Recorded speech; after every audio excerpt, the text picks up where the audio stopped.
እዚህ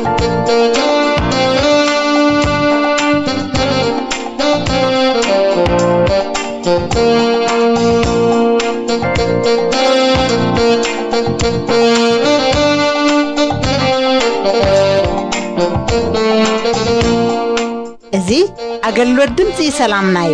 አገልግሎት ሬዲዮ ሰላምና ኩሉ ጊዜ ምሽት ካብ 8 ፈረቃን ክሳብ ሰዓት 9 31 ሓፂር ማዕበል ይፍኖ ሎምውን መጽሐፍ ቅዱስ ብሬዲዮ ዝብል መደብ ሒዝና ቀሪብና ኣለና ብሩሃ ሰማዕትና ሰላምታና በመقدم ናብዝናይዶም መደብ ነሰጋግረኩም ፈለማ እቲ ብተኸታታሊ በሓውና ፓስተር መኮነን ዝመሓላለፍ እቶም ጽሑፋት ከመይዶም ተፈጽሞም ዝብል ዓቢ አርእስቱ ንሎሚ ካብ ዝሓለፈ ዝቐጸለ ኣብ ወንጌል ዮሐንስ መበል 11 ምዕራፍ ቀዳማይ ክፋል ሒዝና ቀሪብሎ ሰናይ ምክትታል አዲምና ግን መዝሙር ክንሰምዕና ንሰብ ግድብ ኮይኑ ክትፍጥር ክልኻ የለን ዝሓግዝ ምኽሪ ዝሃበካ አዳም ተኹልል ትውፅኻ ባኻ ብክርስቶስ ኢየሱስ መሊስካዮ ኢኻ እምብዛፍኪርካኒ ሂወትካ ሂብካኒ ካብ ጥፍኣት ዘለኣለም ኢየሱስ አድሒካኒ እምብዛፍኪርካኒ ሂወትካ ሂብካኒ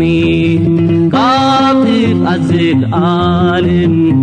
ኢየሱስ አድሒካኒ ሕጅም ባር ኣብ ትሕቲ ጽሑፋት ከመይሎም ተፈጺሞም ንዝብል ንወንጌል ዮሐንስ ምዕራፍ 10 ሓዴና ንመሃሮ ዘለና እቲ አርእስቲ አልዓዛር ካብ ሞት ተንሥኡ መእተዊ ዝኾነና እዚ እቲ ሻውዓይ ተኣምራት ኢየሱስ ክርስቶስ ንሞት ዘተንሥአሉ እዩ ጎይታ ኢየሱስ ክርስቶስ ኣብ ዮሐንስ 7 ተኣምራት ከም ዝገበረ ተመዝጊቡሎ ከምኡ ከዓ 7 ኣነ ዝበሎም እዚ ኢየሱስ ወዲ ኣምላኽ ምዃኑ ንኸረጋግጸልና መስከሩ ጽሑፋት እዮም ሞት አልዓዛር ኣብ መስርሕ ህይወት ሞትን ተጋራጫው ኩነታት ይፈጽሙ ሞቱ ንቢታና ሓዘን ነበረ ንክርስቶስ ግና አሐጎሶ ስለዚ ሓደ ፍጻሜታት ንገለ ዕድል ክኸውን ከሎ ንገለ ድማ ፈተና እዩ ንገለ ሓዘን ክኸቦ ከሎ ንገለ ኻ መፍታሕ ዝኾኖ ንገለ ተስፋ ምቑራጽ ንገለ ኻ በአንጻሩ ሓገዝ ዝኾኖ ኣብ ክርስቶስ ዘሎ ግና ኩሉ ተደማሚሩ ተጋራጭው ሓቅነቱን ሰናዩን ንጽቡቕ ወይ ድማ ንህይወት ይኸውን ስለዚ አልዓዛር ካብ ሞት ተንሥኡ እዚ ናይ አልዓዛር ትንሣኤ ወይ ድማ ካብ ሞት ምትንሱ ኢየሱስ ልዕሊ ኩሉ ሕማማትን ሞትን ምዃኑ ከረጋግጸልና ይተጻሕፈ እዚ ሕማም ሞትን ንቤተሰብ አልዓዛር ዓቢ መከራ ይዝነበረ ሕማም ንባዕሉ ንእሽቶ ሞት እዩ ሞት ድማ ባዕሉ ዓቢ ሞት እዩ ሓዘን ከዓ ካብ ልቢ እዩ ዝመጽእ ወይ ድማ ንልቢ ይሰብር ግና ፈተና መገድ ዓወት እዩ ኣብ ኣምላኽ ዝኾነ ፈተና ክትፍተን ናብ ኣምላኽ ክትቀርብ ወይ ድማ ጽቡቕ ሕብረት ክህልወካ እዩ ዝገብር ስለዚ ኣሕዋት አልዓዛር ጎይታይ እቲ ተፍቅሮ እንሆ ሎማ ሓሚሙሎ ኢለን ናብ ኢየሱስ ለኣኻ አልዓዛር ከም አብርሃም ዓርክ ኢየሱስ ዝነበረ ናይ ኣምላኽ ዕርክነት ናይ ዘለዓለም ፍቕሪ እዩ ፍቕሪ ንገዛኻ ይዘናፍቐካ ፍቕሪ ኣምላኽ ድማ ናይ ዘለዓለም ቤት ኣቦኻ እዩ ዘናፍቐካ ስለዚ ድማ ኢየሱስ ማርታ ንሓብታን አልዓዛር የፍቅሮም ነበረ ዝብል አልዓዛር ዓርክ ኢየሱስ ወይ ድማ ዘፍቅሮ ኢየሱስ ክነሱስ ሓሚሙ ነበረ ኣብ ቢታና ኣብ ዓዲ ማርያምን ማርታን ሓብታን አልዓዛር ሕሙም ሰብኣይ ነበረ ዝብል ማርያም እታ ንጎይታ ቁዱይ ቅብኢ ዝለኸየቶ ነቲ ሕሙሙን አልዓዛር ሓዋይ ንነዊሕ ድማ ደቂስ እዩ እዚ ደቃስ እዚ ብሰብ ሞት ይበሃል ሞት ኣብ ክርስቶስ ግና ጥዑም ደቃስ እዩ ሞት ኣብ ጸልማት ክትፈትሖ ዘይትኽእል ሕንቅለተይ እዩ ሞት ኣብ ክርስቶስ ግና ጥዑም ደቃስ እዩ አልዓዛር ሞይቱ ኢየሱስ ግና ተሓጒሱ ጎይታ ኢየሱስ ቅድሚ ኣብ ጉዕዞ ቢታንያ ወይ ድማ ቅድሚ ናብ ቢታንያ ምኻዱ ዝኾነ ጉዳይና ሕጂ ክንማር ስለዚ እቲ አርእስቲ ጎይታ ኢየሱስ ቅድሚ ጉዕዞ ቢታንያ ፍሉይ ጸብጻብ ናይዚ ኣብዚ ዛንታ ብቐንዱ ዘመልክተልና ወገናት ኣብ ቢታንያ ኣብ ዓዲ ማርያም ማርታ አልዓዛር ስሙ ዘሐሙም ሰብ አይነበረ ማርታ ታንጎይታ ቆዲቀብ ዝለኸየቶ ብፀጉር ርእሳ አጋሩ ዝደረዘትያ እዚ ሕሙሙን አልዓዛር ሓዋይ ዝብል ኣብታ ኣብ ክርስቶስ በዓል ክድይብ ከሎ መብዛሕቲ ግዜ ዝሓደሮ ሕማም ካብ ኢየሩሳሌም ነቂሉ ኣብ ቢታንያ እዩ ዝነበረ ኢየሱስ ክርስቶስ ኣብ በዓል ክኸይድ ከሎ መብዛሕቲ ግዜ ዝሓደረሉ ቦታ ኣብ ኢየሩሳሌም ኣይኮነን ታዲያኒ ካብኡ ነቂሉ ኣብ ቢታንያ እዩ ዝኸይድ ዝነበረ ኣብዚ ከተማ ማርያምን ማርታን ተባሂለን ተፀውዓ ማለት ኣብቲ ከተማቲ ዝነበራ ከምቲ ቃል ኣምላኽ ኣብ ዮሐንስ ምዕራፍ 1 ጥቕሲ 14 ከም ቤተሳይዳ ከምቲ እንድርያስ ጴጥሮስ ዝበሃል ዝነበረ ከምኡውን ሕጂ ንቢታንያ እንታይ ኢሎም ጽውዑ ኣለው ዓዲ በዓል ማርያምን ማርታን ኢሎም እዮም ዝዝክርዎ ወይ ከዓ ዝጽዋዕ ዘሎ ኣብዚ ምዕራፍ 11 አልዓዛር ዝበሃል ሓው ነበረ ናይ ዕብራይስጥ ስሙ አልዓዛር ክኸውን ከሎ ምናልባት ታሪክ ብተስፋ ምድሓን ኣብ ድሕሪ ሞት ብቅጽበት ኣብ ሕቁፍ አብርሃም ዝነበረ በረኸት ጻድቃን ዝተቀበለ ተምሳሌት አልዓዛር ተጠቂሙ ዘሎ ኣብ ሉቃስ ምዕራፍ 16 ጥቅስ 12 ሓደ ይስሞም እዚ አልዓዛር እዚ እንተዳሪና ኮይና መወዳእቱ ምጽናዕን ህይወትን ዝኾነ እቲ ምሳሌ ገይሩ ጎይታ ኢየሱስ ክርስቶስ ኣብ ሕቁፍ አብርሃም ተቐሚጡ ዝጻናዕ ዝነበረ ህይወት ዘስተማቕር ዝነበረ ሰብን ተምሳሌቱን ሓደ እዩ ተዳን ክልቲኦም ኣወዳዲርናዮም ኮይና እቲ ዘጋጠሞም መከራን እቲ ዝኾነዎ መወዳእቱ ዕድልን አንድረይ አልዓዛር ሓወን ማርታን ማርያምን ዝነበረ ብሕማም ይሓሊፉ ኣብ መወዳእቱ ግን ሞይቱ ተንስኡ እዚ ኣብ ሉቃስ ምዕራፍ 16 ዘሎ ድማኒ ኣብ ምድሪ ክነብር ከሎ ብድኽነት ብቆስልን ነይሩ ሕሙም ነይሩ ማለት ልክዕ ከም አልዓዛር ድሕሪኡ ሓደ ሃብታም ከኣኒ ኩሉ ግዜ ዝተኽበሉ ዝነበረ ሰብ ክልቲኦም ናብ ሰማይ መስከዱ እዚ አልዓዛር እዚ ልክዕ ከምቲ ሓው ማርያም ኣብ ምጽንናዕን ኣብ ህይወትን እዩ ዝነበረ ኣብዞም ክልተ ኣሕዋት ማርታን ማርያምን እተን ኣድለይቲ ዝነበረ ገዛ ምሳሌ ገይሮም ንጉዳይ ስድራቤት ዘመሓድራ ምናልባት አልዓዛር ሓውን ከዓ ሓሚሙ ዝኣልዮ ዝነበራ ሰባትን ዛቤት ዚያ ጨዋ ሕጉስቲ ጽቡቕ ስነ ስርዓት ዝነበራ ስድራቤት ያ ከምውን ክርስቶስ ኣዝዩ ዝፈልጦም ስድራቤት እዮም ነይሮም ብክርስቶስ ዝፍለጡ ምክንያቱ ብዛዕባ ሓውን ንጎይታ ኢየሱስ ክርስቶስ ከምዚአን ኢለን እቲ ትፈትዎ ደቂ ሓሚሙሎ ገለ ብሕዋት ዝሕገዝ ቤት ኣለና ገለ ከዓ ብሓባር ኮይና ብፍቅሪ ነብረሉ ቤት ኣለና እዘን ኣሕዋት እዘን ንዓና ተምሳሌትን ሓደ ካብተን ኣሕዋት ብፍላይ ድማ ንጎይታ ቀቢል ዝለኸየቶ ማርያም ምዃና ድማ ተገሊጹሎ ገሊኦም እንሓስቦ እዛ ሰብ እዚኣ እዛ ማርያም እዚኣ ኣብ ሉቃስ ምዕራፍ 7 ዘላ 37 38 ዘላ ሓጥ ሕማቅ ሰበይቲ ዝነበረት ግና ከጎይታ ይቀረ ዝበለላ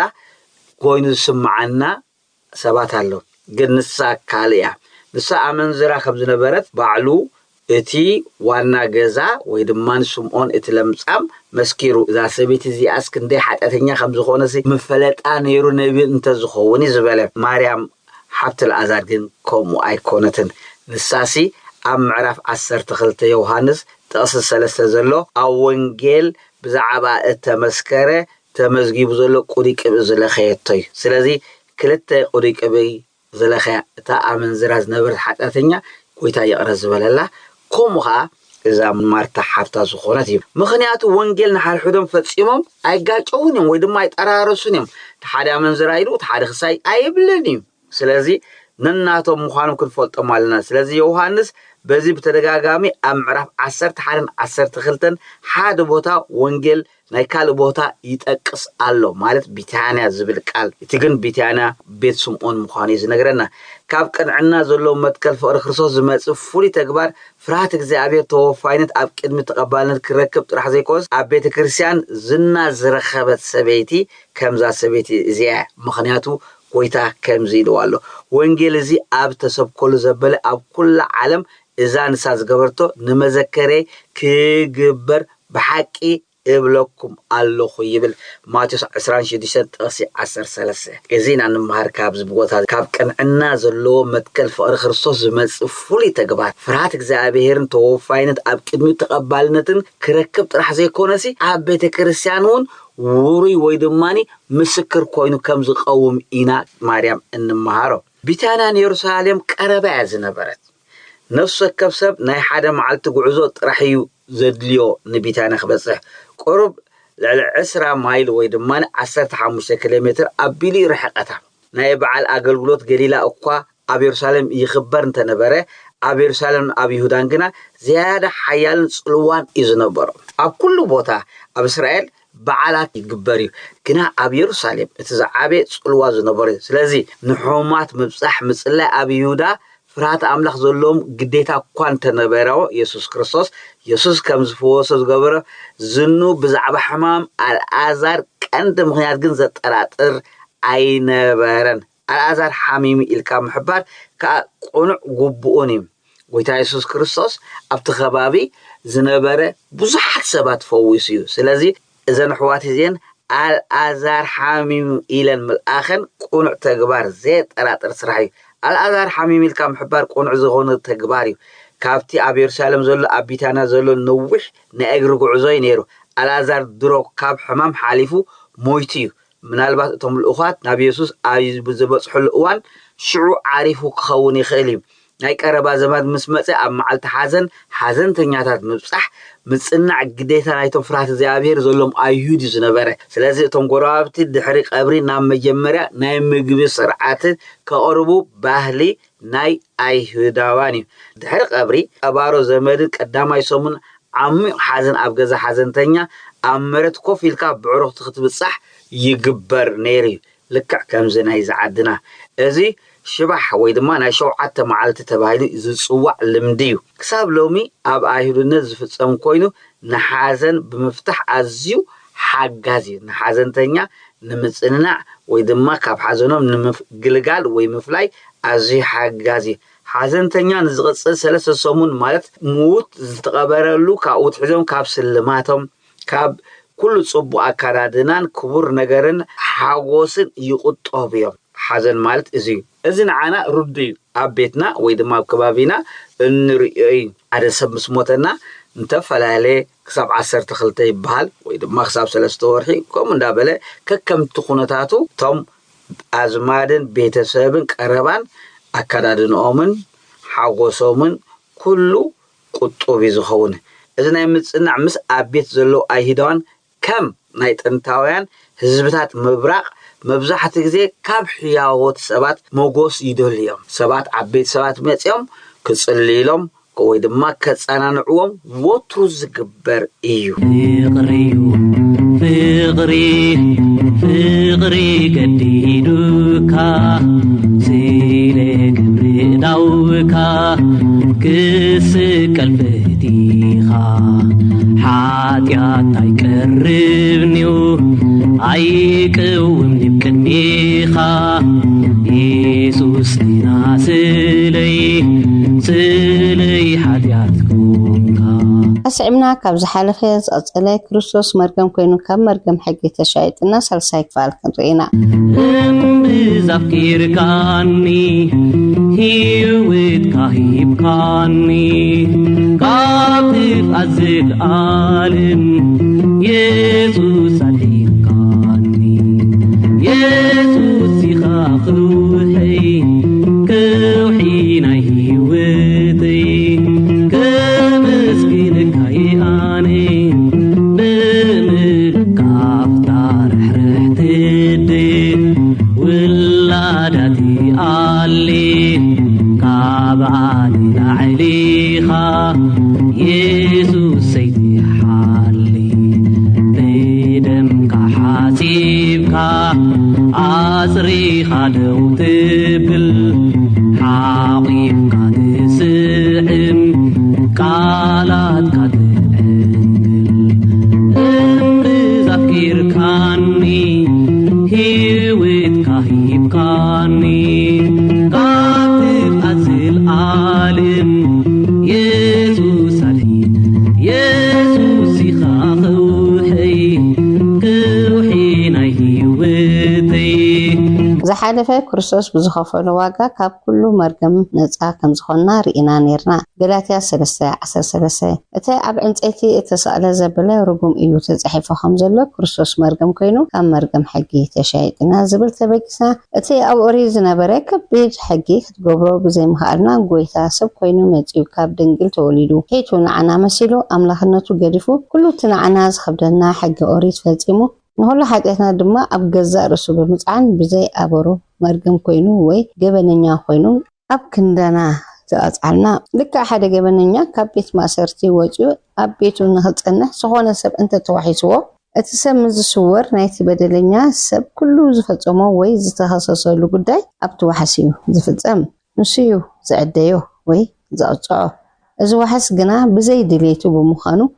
ኣዝዩ ዝሓዝንን ዝጠዓስን ጎይታ ግን ፈይትዩ ብፍቓዱ እቲ መቕጻዕትና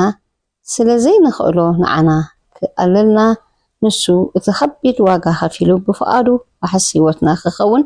ከም ዝመፀ ካብቲ ዝበኣሰና ሕጊ ነፃ ከም ዝገበርና ድማ ርኢና ነርና ናቱ ምልክት ድማ እቲ ሕጊ ኦሪት ርኹሳት ሓሲቡ ዝኾነኖም ክልተ ዓይነት ፀገም ዘለዎም ሰባት ኢየሱስ ሓራ ዘውፅኦም ርኢና ነርና ቶም ሓደ ለምፂ ዘለዎም ስጋብ ክንደይ ይፍንፈኑን ካብ ሰብ ኢልን ከም ዝነበሩ ካብ ሰብ ሩሕኦም ይሰፍሩ ከም ዝነበሩ ተዓዚምና ነርና እታ ካልአይቲ ምሳሌ ዝኾነትና ድማ እቲ ብዘጋጠማ ፀገም ሰብ ክትንክፍን ዘይተፈቐደላ ከም ራህሲ ትሕሰብ ዝነበረ ሰበይቲ እቲ ናይ ቅዱሳን ቅዱስ ዝኾነ ጎይታ ጎይቶት መጺኡ ግን ብእምነት ተንኪፋ ፈውሳ ረኺባ ኣጆኽ ይጓለይ ብምባል ድማ ሓርነታ ከም ዝኣወጀላ ርኢና ነርና ከምኡውን ናህና ምድሓን ብዘይ ከፈልናይ ዋጋ ብነፃ ጎይታ ብዝኸፈሎ ብኸምኡ ህይወት ዝረኸብና ኢና ነዚ ድማ ጎይታ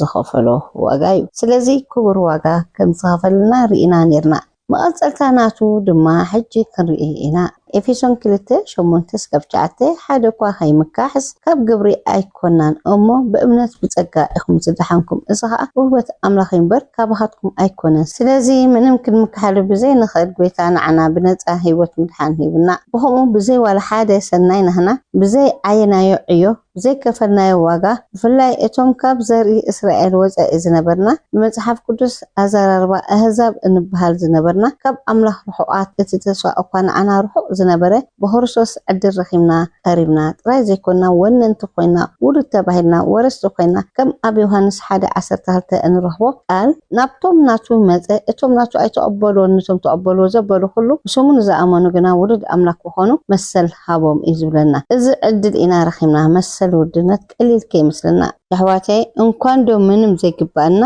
ኣይ ብዘርእና ኣይ ብጽድቅና ኩሉ ተስፋ ዘይነበረና ጎይታ ብዝኸፈቶ ደገ ምድሓን ዕድል ረኺብና ተኻፈልቲ እቲ ሰማያዊ ርስቲ ክንበሃል ወረሲ ክንከውን ምንም ዘይረኽቦ ብምሕረቱ ጥራይ ዝረኸብናዮ ተዕድልቲ እዚ ድማ ኣዝዩ ክቡር እዩ ኣብ ዮሃንስ 1:12 ከም ንረኽቦ ናብቶም ናቱ መፀ እቶም ናቱ ኣይተቐበልዎን እቶም ተቐበልዎ ዘበለ ኩሎም ብስሙ ንዝኣመኑ ግና ውሉድ ኣምላኽ ኮኑ መሰል ሃቦም እዩ ዝብለና እዚ ዕድል ኢና ረኺብና ዘለና መሰል ውልድነት ቀሊል ከይመስለና ኣሕዋተይ እንኳን ዶ ምንም ዘይግባአና ኣይ ብዘርእና ኣይ ብጽድቅና ብኩሉ ተስፋ ዘይነበረና ጎይታ ብዝኸፈቶ ደገ ምድሓን ዕድል ረኺብና ተኻፈልቲ እቲ ሰማያዊ ርስቲ ክንበሃል ወረሲ ክንከውን ማንም ዘይረኽቦ ብምሕረቱ ጥራይ ዝረኸብናዮ ተዕድልቲ እዩ እዚ ድማ ኣዝዩ ክቡር እዩ መሰል ውልድነት ዝተረድኦም ሰባት እንኳይ ዶ ሰማያዊ ዘለኣለማዊ ርስቲ ሸለል ክብሉስ ንምድራዊ እኳ ጋብ ክንደይ ከም ዝቃለስሉ ዝገርም እዩ እዚ እቲ ምስጢር እንታይ እዩ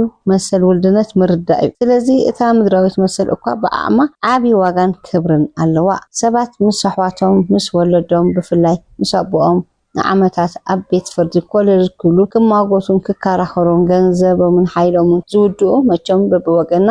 ኣብ ከባቢና ተመልኪትና ንኸውን ኢና ንምንታይ በቃ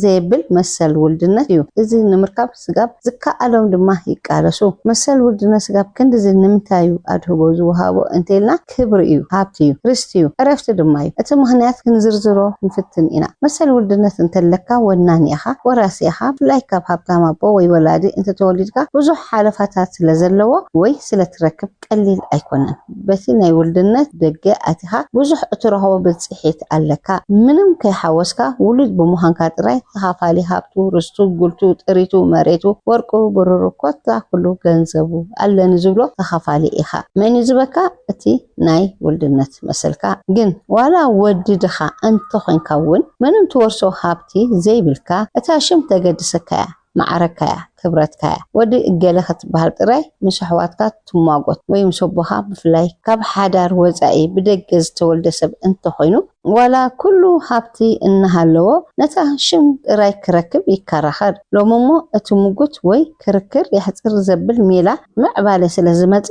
مسكرون ايلي كان ولا دي هاي يخون حواتك البزبلك ترطعم وين السهاون كترتع اتي يخون اتي نتموقت كن زحصرو دي ان زبهل تأتاتو نعزب قالونا سداب كنديو كاميتي تحقناتو رجصኛ እኳ አንተ ዘይኮንኩ ናይ ብዙሓት ሕቶ خملس ግን نعزب ስለዘለና ግደ ከም ዘለዎ ይርዳእኒ እቲ ሰማያዊ ኸድአ ስጋብ ክንደዩ ዘይህንጤና مثل ولدነት ቀሊል ከም ዘይኮነ ምናልባት መብዛሕቲና ተመልክትና ንኸውን ኣብ ዘቀረባ እዋን ኣብ ናይ ቴሌቪዥን ኤርትራ ዘቀረበት ኣብዚ ማሕበራዊ ሚድያታት ክትጋዋሕ ሰማዕኹዋ ናይ ሓንቲ ሓፍትና ታሪኽ ዘገርም እዩ ብሓቂ ዘሰማዕ ኮላha ዕምቀት ናይ ወልድነት ቆሙ ኢኻ ትምሃር ተስተንትን ነዛ ሓፍትና ብዙሓት ተኸታተልኩማ ኢለ ይኣምን ተደርቢያ ዝተረኽበት ሓፍትያ ጌና ብህፃና ኮላ ግን ዕድል ጌራ ብህይወት ስለፀንሐ ድማ معبي زختما تعبيوما أميروما أمرعوما حدار جيرا كم تبهلنا كبيرة مسيلة بسلام هيوتان نبران إننا مرحت كلاجن حادي كسانت زخل نايمن نتوي ولد النتراجز زي تفلتهم منم زي جبرولا ولدي تديهم ألا نزوم زي تفلتهم بيتسب كتناديهم زي كده مثلنا ولد النت أقداسي سلزخوني ولا حنتي زي بلوم دخاتات انتو خونو ولا بهوت ايهالو اتمثل ولدنا زهبا كبرجن اللواء شيم يقدسايو إذا دما مننت المفلات يحجزا أحواتي أقللنا عين رأيو اتي بهرسوس وهابنا مننت نمرو خمان سبسقاب كندزي زعرولو نايزا حافتنا تاريخ كما حادي أبنتي زحفتنا ترى زي كنت بوزحات بزي محبراو ميدياتات بزتا خافت لهم عدل ولدهم نخرهو هاسو يبلو ألو ورك جلس كاب صبو هاجرات كاب أوروبا أمريكا كندا ناب إثيوبيان إرتران إن خدو أنا كمزي زبالة تاريخ ألوني بهز أنا بعلت كمزي أب كمزي بوتا تدربي ترخيبي أبوي أبي الله أدي وي زمد أزمادي إن ولدهم زرعهم كناديو زجددومس انتي سلازغودلوم يوم انتلنا بفلاي ازوم ابصبو بوتان قبل عزبله درجاتاتن زبصحو حوات غاب كندزي زدكمم زصعرو منتايو اتطمم انتلنا مسل ولدنتهم عابترا سلازلوي سلازي بروخات حواتي بيتسب ريدو سلامنا مدراوي مسل وي ولدنت كندزي ربحان تاليو سمياو داخه كندينا نخبرون كنطنقالون زي غبانا حقيو حاده اغلغالي حاده غزي زبلو قليلو سلازي مصي اينقلو مسل ولدنتنا كبر واقع ايو تخفيلو سلازي ز كريستوس بزخفلو واقع زرهمنايو عبعجا ورس زل علما ورسي ايو غيرنا بنصا بخم ازعدل بمركب كاب ارعت بارنت حرا وزينا بزلو حاجاتنا تدمسسنا منم كيجبرنا صدقين كيجبرنا كله رحمنا ابرومي 3:23 كاب 24 كمزي يبلنا كلهم حاجهم كبر املاح سينهم بتي بيسوس كريستوس ركب بجام حلف وهم بصقو يصدقو اتي تبجاوينا يمسكن كاب كله اتنا عمتات عاقيتنا صنحي حاجات نتي اب قدمنا ان مص زخلكلنا زنبره حق اوري كريستوس عدنا بمخفل حارة غيرنا كي اخلص زل عالماوي ابو خوننا فاتيو رومي شومونتي 10:6 كاب 14 نسخاتكمس نتي بو غيرنا ابو إلنا انصوعالو منفس ولدنت اخم اتقبلكم انبر منفس بارنت كم بحدش نفرحت اي تقبلكم سلازي اتم بمنفس املاح زمرحو زبلو نساتهم ولد املاح يوم اب 17 دما كمزي بالولد كاب كناس ورث دما انا املاح ورثو نخرسوس موارثو انا مسو حسره مكره انت تقبنا مسو كنبر انا يبل كبري نسمو نتي كبل واقع خفيلو حارنا زاوجنا بويتا نغس نغسات ابو زل عالم يخون تبارخو فغري قديدوكا سيلك بداوكا كسقل فتيخا حاتيات يقربنيو عيقوم نبقدميخا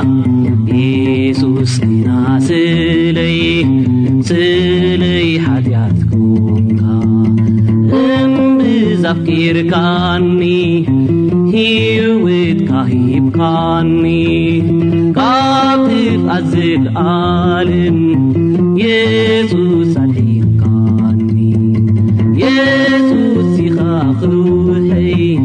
كوحينا هيوتي كمسكينك هياني بملو زيني كافتار حرحت الدين ولادتي علي كابعالي لعليها يسوس سيدي حالي بدمك حاسيبك عصري خدو تبل حقيبك تسعم قالاتك تأندل زفكيركاني هيوتك هيبكاني كاتف أزل عالم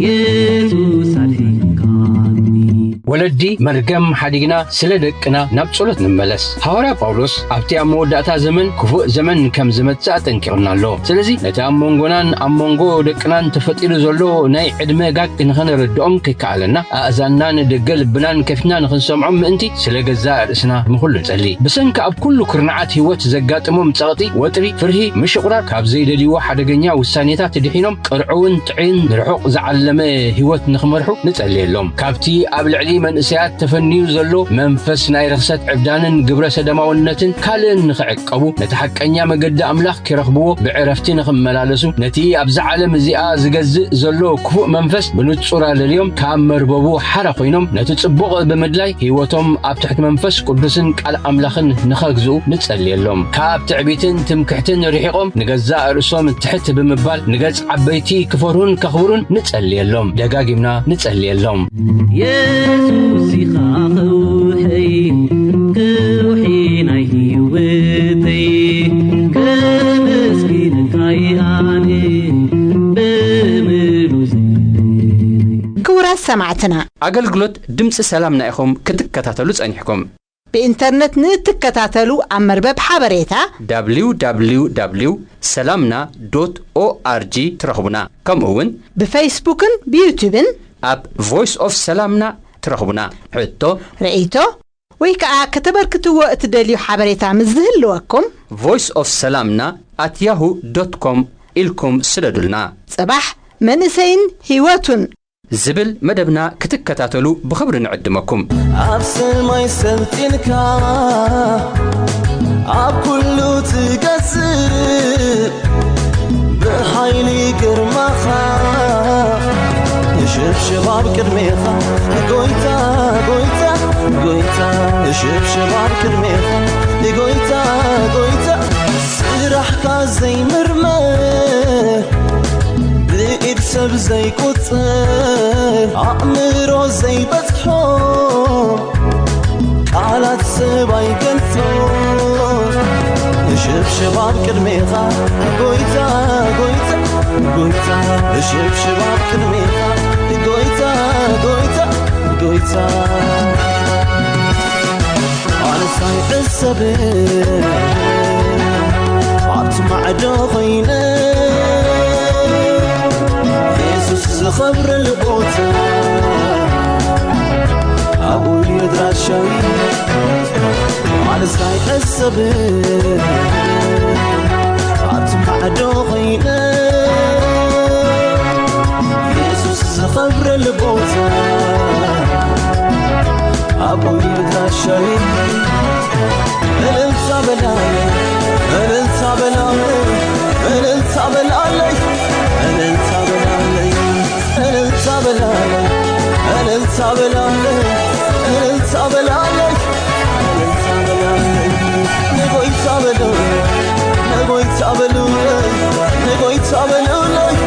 كبار بلولي نقول تابلولي نقول تابلولي نقول تابلولي كبار بلولي زمن حالفو زمن بكيان نقصت سرعيهم نقصت وديهم اتسقرم حادث رايهم زوفاك يسوس نزل عالم أتمال أبلوني أملح نسبة أملح نسبة أصبح سد علم أملح نسبة أملح نسبة أملح نسبة كاتنتي قدم أملح نسبة أملح نسبة ألق أقول كذي أملح نسبة أملح نسبة أملح نسبة أنا سايق السبيل أطمع دغينا يسوس خبر البوتا أبوي يترشم أنا سايق السبيل أطمع دغينا يسوس خبر البوتا أبوي يترشم الالتا بلالي الالتا بلالي الالتا بلالي الالتا بلالي الالتا بلالي الالتا بلالي الالتا بلالي الالتا بلالي نقويتا بلولي نقويتا بلولي نقويتا بلولي كبار بلولي نقويتا بلولي نقويتا بلولي نقويتا بلولي